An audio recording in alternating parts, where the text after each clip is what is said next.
जय श्री कृष्णा भक्तों, आज हम रसपान करेंगे कार्तिक मास के महात्म्य का 27वां अध्याय। कृष्ण नाम का आसरा, कृष्ण नाम का ध्यान। 27वां अध्याय अब लिखने लगा महान। पार्षदों ने कहा, एक दिन की बात है, विष्णुदास ने नित्य कर्म करने के पश्चात भोजन तैयार किया, किंतु कोई छिपकर उसे चुरा ले गया। विष्णुदास ने देखा भोजन नहीं है, परंतु उन्होंने दोबारा भोजन नहीं बनाया, क्योंकि ऐसा करने पर सायंकाल की पूजा के लिए उन्हें अवकाश नहीं मिलता। अतः प्रतिदिन के नियम का भंग हो जाने का भय था। दूसरे दिन पुनः उसी समय पर भोजन बनाकर वे ज्यों ही भगवान विष्णु को भोग अर्पण करने के लिए गए, त्यों ही किसी ने आकर फिर सारा भोजन हड़प लिया। इस प्रकार 7 दिनों तक लगातार कोई उनका भोजन चुरा कर ले जाता रहा। इससे विष्णुदास को बड़ा विस्मय हुआ। वे मन ही मन इस प्रकार विचार करने लगे, अहो, कौन प्रतिदिन आकर मेरी रसोई चुरा ले जाता है। यदि दोबारा रसोई बनाकर भोजन करता हूँ तो सायंकाल की पूजा छूट जाती है।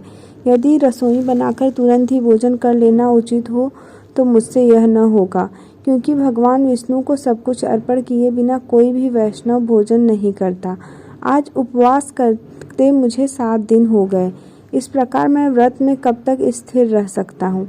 अच्छा, आज मैं रसोई की भली भांति रक्षा करूँगा। ऐसा निश्चय करके भोजन बनाने के पश्चात वे वहीं कहीं छिपकर खड़े हो गए। इतने में ही उन्हें एक चंडाल दिखाई दिया, जो रसोई का अन्न हर कर जाने के लिए तैयार खड़ा था। भूख के मारे उसका सारा शरीर दुर्बल हो गया था। मुख पर दीनता छा रही थी। शरीर में हाड़ और चाम के सिवा कुछ शेष नहीं बचा था। उसे देखकर श्रेष्ठ ब्राह्मण विष्णुदास का हृदय करुणा से भर आया। उन्होंने भोजन चुराने वाले चांडाल की ओर देखकर कहा, भैया जरा ठहरो, क्यों रूखा सूखा खाते हो, यह घी तो ले लो। इस प्रकार कहते हुए विप्रवर विष्णुदास को आते देख वह चांडाल भय के मारे बड़े वेग से भागा और कुछ ही दूरी पर मूर्छित होकर गिर पड़ा। चांडाल को भयभीत और मूर्छित देखकर द्विश्रेष्ठ विष्णुदास बड़े वेग से उसके समीप आए और दयावश अपने वस्त्र के छोर से उसको हवा करने लगे। तदंतर जब वह उठकर खड़ा हुआ तब विष्णुदास ने कहा, वहाँ चंडाल नहीं है, बल्कि साक्षात नारायण ही शंख चक्र और गदा धारण किए सामने उपस्थित हैं। अपने प्रभु को प्रत्यक्ष देखकर विष्णुदास सात्विक भाव के वशीभूत हो गए। वे स्तुति और नमस्कार करने में भी समर्थ न हो सके।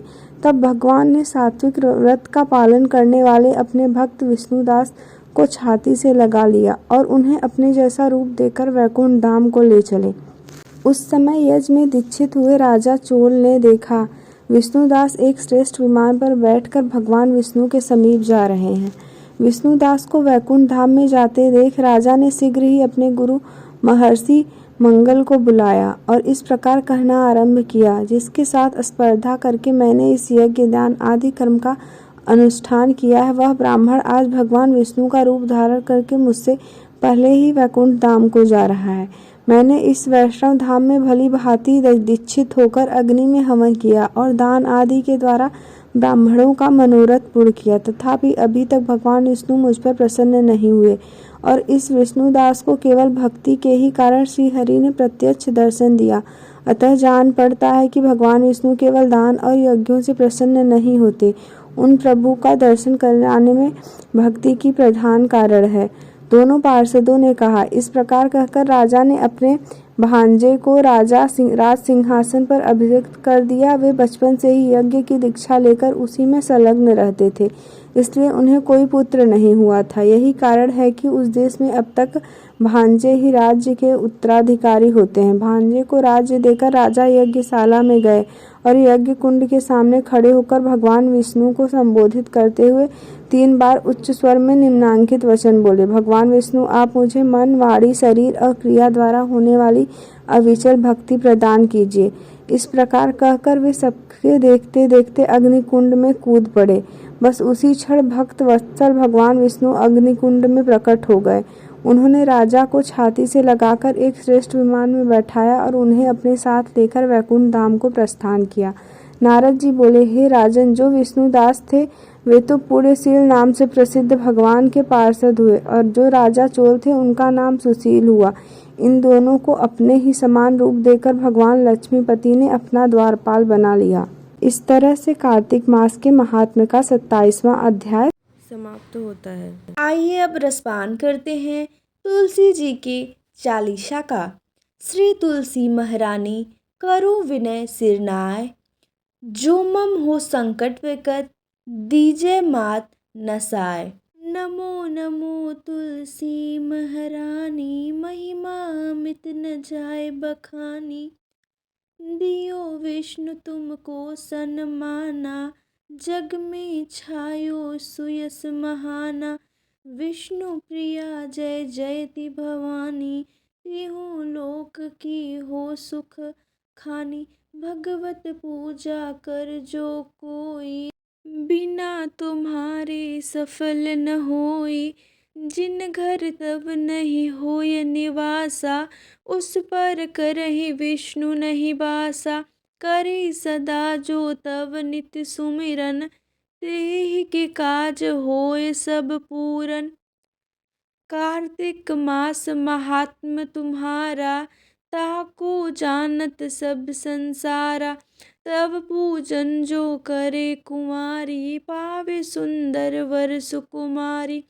कर जो पूजा नित्य प्रति नारी, सुख संपत्ति से होए सुखारी। वृद्धा नारी करे जो पूजन, मिले भक्ति होवे पुलकित मन। श्रद्धा से पूजे जो कोई, भवनिधि से तर जावे सोई। कथा भागवत यज्ञ करावे, तुम बिन नहीं सफलता पावे। छायो तब प्रताप जग भारी, ध्यावत तुम्हि सकल चितधारी। तुम्हि मात यंत्रन तंत्रन में, सकल काज सिद्धि होवे क्षण में। औषधि रूप आप हो माता, सब जग में तब यश विख्याता। देव ऋषि मुनि और तपधारी, करत सदा तब जय जयकारी। वेद पुराण तब यश गाया, महिमा अगम पार नहीं पाया। नमो नमो जय जय सुख कारणी, नमो नमो जय जय दुख निवारिणी। नमो नमो सुख संपत्ति देनी, नमो नमो अघ काटन छीनी। नमो नमो भक्तन दुख हरणी, नमो नमो दुष्टन मन छेदी। नमो नमो भव भार उतारणी, नमो नमो परलोक सुधारणी। नमो नमो निज भक्त उबारणी, नमो नमो जन काज सवारणी। नमो नमो जय कुमति नसावनी, नमो नमो सब सुख उपजावनी। जयति जयति जय तुलसी माई, ध्याऊं तुमको शीस नवाई। निज जन जानी मोहि अपनाओ, बिगड़े कारज आप बनाओ।